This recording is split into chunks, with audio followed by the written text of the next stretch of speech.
Hey y'all, it's Kreeby. So I've slept in my car before and honestly it feels pretty safe, right? Doors locked, windows up, you're fine. But after reading through these stories people have shared with me, I genuinely don't know if I could do it again. Tonight we've got 3 and they get progressively worse.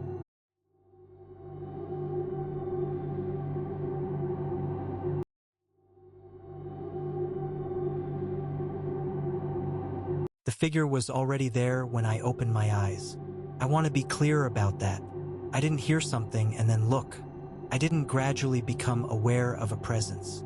I opened my eyes from a dead sleep and the person was crouching beside my passenger window, face 6 inches from the glass, looking directly at me.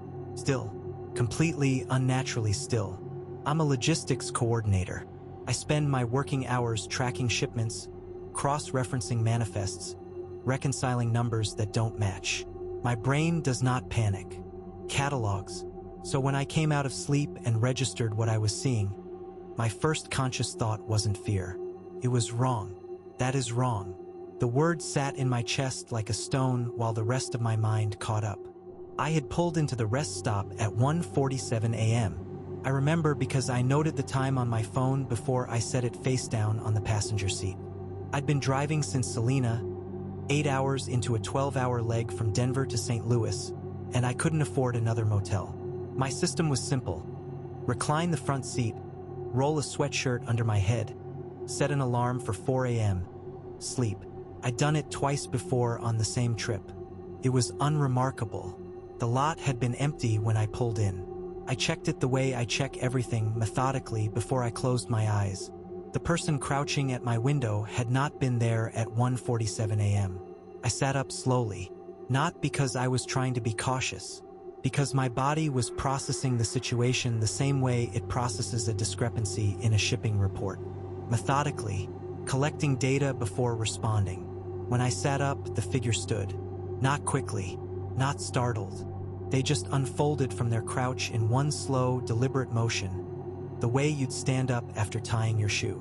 Adult height, dark clothing, I couldn't tell the color. What I could tell, because the lot had one functioning overhead light and it hit the window at an angle, was that their face was still pointed at me the entire time they were rising. They didn't glance away. They didn't blink that I could see. They just stood there, fully upright now, and looked at me through the glass. I did the thing that made sense to me. I reached over and checked the door lock. Locked. I checked the rear passenger door on my side. Locked. I checked the driver door again even though I had locked it before I slept, because checking is how I function. My phone showed 2:14 a.m. I had been asleep for 27 minutes. I said, out loud to myself mostly, "What do you need?" Not because I thought they could hear me clearly through the glass, because speaking helped me organize my thinking. They didn't respond. They didn't gesture. They turned and walked toward the tree line at the far edge of the lot. Here is the part that stayed with me. They walked away from my car the way you walk through your own house in the dark. No urgency, no hesitation, and they did not stop looking at me. Their head rotated as they moved, tracking me, so that even as their body angled toward the trees, their face stayed oriented in my direction. I watched them walk the full width of the lot, 40 feet maybe, 50. I watched until they stepped between the trees and the dark took them. I sat there for a moment, running through explanations. Disoriented traveler, sleepwalker, someone confused or high or having some kind of episode. I held each one up against what I'd observed and tried to make it fit. None of them accounted for the stillness. A confused person moves. A disoriented person reacts when you sit up. A person in any kind of distress registers your presence as something other than a fixed point to stare at. I started the car. Before I pulled out, because I needed to know, I turned on my headlights and aimed them at the tree line. The beams reached maybe 30 feet into the dark before the brush got too dense. I sat there with the engine running and the lights on, and I looked at the trees for a full 2 minutes. Nothing moved. Nothing reflected back. I told myself that was fine and pulled out onto the ramp. It was not fine. I knew it was not fine while I was still in the lot. I got to a gas station 11 miles east and pulled under the lights and sat there with the engine running. I went through it again. The position of the crouch right at window level, sustained, patient. The way they stood when I moved. The tracking. I picked up my phone from the passenger seat to check the time. My phone was not where I had put it. I had set it face down on the passenger seat before I slept. It was on the floor of the back seat, face up, my alarm still set for 4 a.m. The screen lit. I don't sleepwalk. I've never sleepwalked. And the phone being moved wasn't the part that made me sit in that gas station lot for 40 minutes without getting out of the car. The part was the timestamp on the screen. The last thing I had opened before sleeping was my Maps app. I check it before I sleep to confirm my route in the morning. The app shows your recent location history if you have tracking enabled, small dots along a line, and I had tracking enabled because I use it for mileage records. Between 1:47 a.m. and 2:14 a.m., while I was asleep, the app showed the dot for my location moving. Not far, roughly the distance from the driver's side of a parked car to the passenger side. I don't have an explanation for the phone being in the back seat because I didn't put it there. I don't have an explanation for the location data because I didn't get out of the car. What I know is that someone, or something that looked like a person, spent 27 minutes at my window watching me sleep. And during those same 27 minutes, something was also inside my car.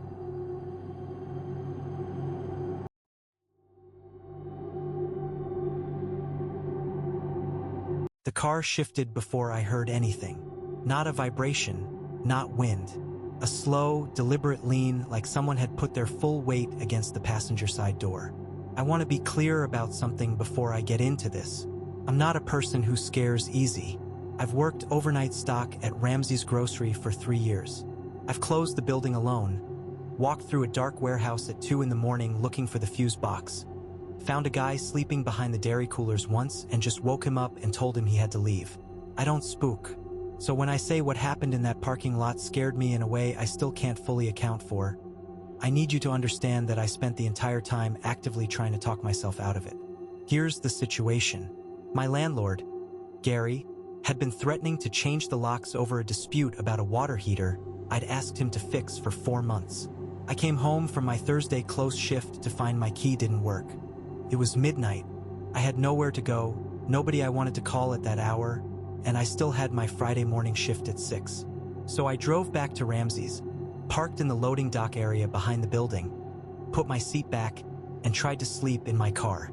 The loading dock is not glamorous. It smells like old cardboard and the dumpster runoff that pools near the drain by the back door.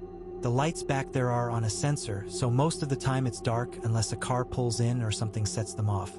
I'd parked facing the building, so I could see the back door from my windshield. Concrete wall, metal door, a stack of broken down pallets along the fence. Nothing moves back there at 3 in the morning. That's why I chose it. I fell asleep around 1. I know because I checked my phone right before I closed my eyes. The shift woke me up completely. My whole body went alert the way it does when something's wrong before your brain has caught up. The car, a 2009 Civic, had moved, rocked slightly to the right and then settled. I lay still and ran through the list. Wind. I checked the weather that day. Clear, low of 52. Another car. I hadn't heard an engine, hadn't seen headlights through my eyelids. Someone leaning. That was the one that stuck because that was what it felt like. The specific, uneven pressure of body weight. I opened my eyes just slightly, not enough that anyone outside would notice. The loading dock lights were off. Through the gap under my eyelashes, I could see the concrete wall, the metal door, the pallets. Nothing I could identify. I told myself it was probably an animal. A dog, maybe, or one of the raccoons that gets into the dumpster. I've seen them back there plenty. A big raccoon can weigh 25 pounds. That's enough to feel something, maybe. I almost had myself convinced. Then the door handle moved. Slow at first. The kind of slow that felt considered. Like someone testing whether it was locked before deciding what to do next. I heard the mechanism, that small metal click of the latch being pulled. My doors were locked. I always lock my doors, it's automatic. I do it without thinking every single time I get in a car. The handle returned to its resting position. I didn't move. I didn't breathe more than I absolutely had to. For seconds. Maybe 5. Then the handle was yanked. Hard. The whole door flexed in the frame. not rattled, flexed, the way it does when someone is actually pulling on it with real force. Then nothing. I kept my eyes mostly closed and I stayed completely still, and I ran through every explanation I could construct. Drunk person who thought it was their car. Homeless person looking for somewhere to sleep. A kid messing around. I tried all of them on and none of them quite fit because of the thing I couldn't explain away, which was the pause between the two attempts. The first one had been slow and careful. The second one had been angry. That's not how you try a door when you think it's your car. That's how you try a door when you know someone is inside. I didn't move for 2 hours. I know how that sounds. I'm telling you, I lay in that reclined seat with my eyes mostly shut and did not move for 2 hours while the sky outside went from black to gray to that thin early light. I heard nothing else. No footsteps. No voices. I couldn't hear breathing over the sound of my own. When it was light enough that I felt like screaming would matter, I sat up. I got out of the car and I looked around the lot and there was nobody there. Pallets, dumpster, drain, wall. I walked around the car once. No damage. Nothing disturbed. And I would have let myself believe it was nothing. I would have gotten through my shift and called a locksmith and moved on, except for what I noticed when I got to the passenger side. The window had fogged slightly on the outside. Cold night, a little humid. Normal. But in the condensation on the passenger window, there were smear marks. Handprints, more than one, where someone had braced their hands against the glass and looked in. I stood there and I stared at them and I thought about the fact that I sleep on my side, facing the passenger window. Whoever was outside had been standing 2 inches of glass away from my face, looking directly at me in the dark for long enough to leave that much fog on the window, and they had done it quietly enough that I hadn't heard anything until they tried the handle. They had watched me first. The handle was second. I don't know how long they watched. I don't know if they could tell I was awake. I don't know what changed between the first try and the second one, or what they would have done if the door had opened. What I know is that they were gone by morning, and they left on their own, and that's the only part of any of this I'm grateful for.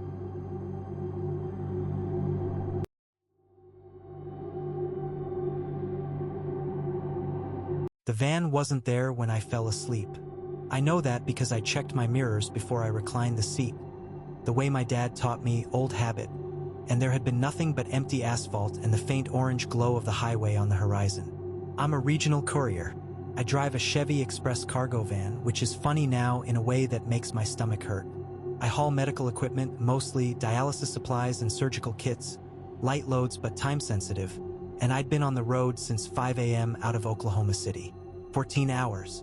My eyes had started doing that thing where they're open but not really processing, just recording, so I pulled into the Flying J outside Amarillo and found a spot at the far edge of the lot, away from the diesel pumps and the idling rigs. Quieter out there. Darker.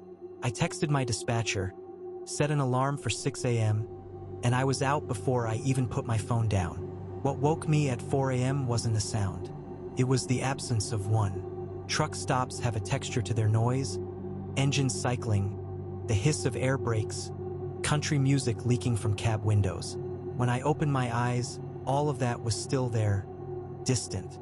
But right next to me, right on the other side of my door, there was nothing. And nothing has a weight to it when something should be there instead. I turned my head and my chest locked up immediately. Not slowly, not gradually, just locked, like someone had reached in and grabbed my sternum. There was a van parked so close to my driver's side door that I couldn't have opened it. Maybe 4 inches of space between us, maybe less. A white cargo van, older, no markings, one of those early 2000s Econolines with the rust along the bottom edge of the body. I know that model well. I know exactly how wide the sliding door opening is on one of those. The sliding door was open. I didn't hear breathing right away. First I just stared. I told myself someone had pulled in sloppy in the dark, misjudged the space, parked too close, and then crashed out in the back without realizing. It happens. I've done dumb things exhausted. But the thing that wouldn't settle was the door. The open sliding door facing my window, a rectangle of black maybe 3 feet from my face. Then I heard it. Slow, measured, in through the nose, out through the mouth. Deliberate, the way you breathe when you are trying to be quiet and you are almost succeeding. I did not move. My hands were on my lap and they went cold from the fingers back toward my wrists. this draining sensation, and I became intensely aware of the fact that I had not locked my doors before I fell asleep. The lock button was 6 inches from my right hand. It sounded, in my head, like a gunshot. I pressed it anyway. The chunk of it was the loudest thing I'd ever heard. The breathing stopped, not tapered off. Stopped. Mid-exhale, just gone, like a recording being paused. I couldn't see anything in that black rectangle. I stared at it for what felt like a full minute. My eyes adjusted to nothing, just dark. I had my phone in my hand by then, and I was trying to decide between calling 911 and just starting the engine and leaving. And I want to be honest with you, I wanted to leave so badly that my foot was already on the brake. But I needed to back out, which meant I needed to see behind me, which meant I turned on my phone flashlight and held it up toward my rear window to check my reverse angle. That's when I saw the shape in my back seat. I screamed. I am not embarrassed about that. I screamed and I scrambled toward the passenger side and I hit the horn twice, hard, and the sound of it blew out across that parking lot like something physical. A man's voice came from the van. Calm, almost gentle. Don't do that. 3 words. That was it. Don't do that.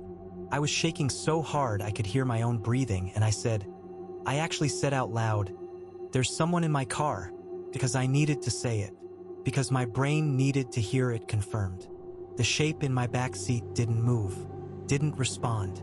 I had my flashlight on it, and it was a person, knees up, head turned away from me, wedged between my equipment cases, and they were completely still in a way that wasn't sleep, wasn't unconscious, it was performed stillness. The stillness of someone who has done this before and knows that if they just wait you out, something will shift in their favor.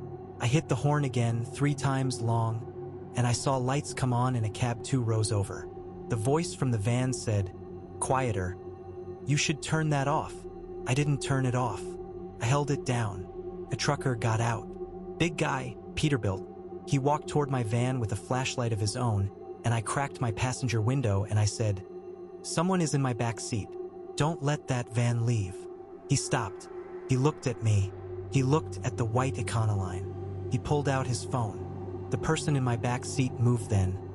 Finally, turned their head toward me, and I saw it was a woman, young, maybe mid-20s, and she looked at me with this expression I still can't fully describe.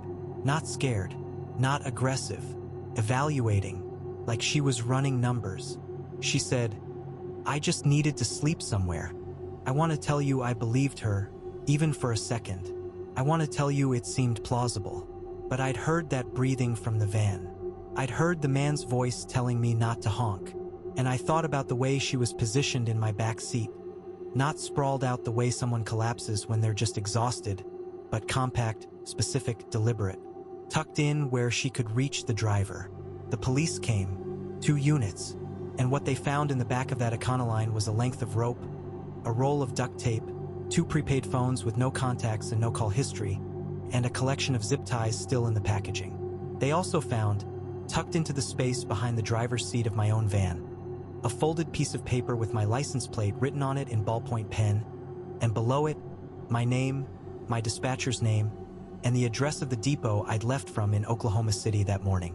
Someone had known where I was going before I'd parked. The woman in my back seat hadn't been hiding. She'd been waiting for me to fall asleep so she could unlock my door from the inside.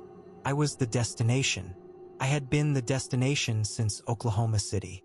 And if I hadn't woken up when I did, if the silence beside me hadn't felt wrong enough to open my eyes, the sliding door on that van was already open and ready to receive whatever they were planning to put inside it. So yeah, next time you think about pulling over for the night and catching some sleep in your car, maybe just don't, or do, and tell me what happens. Drop your stories in the comments. I genuinely want to hear them. Like and sub if you're new around here. And as always, friends, keep the lights on.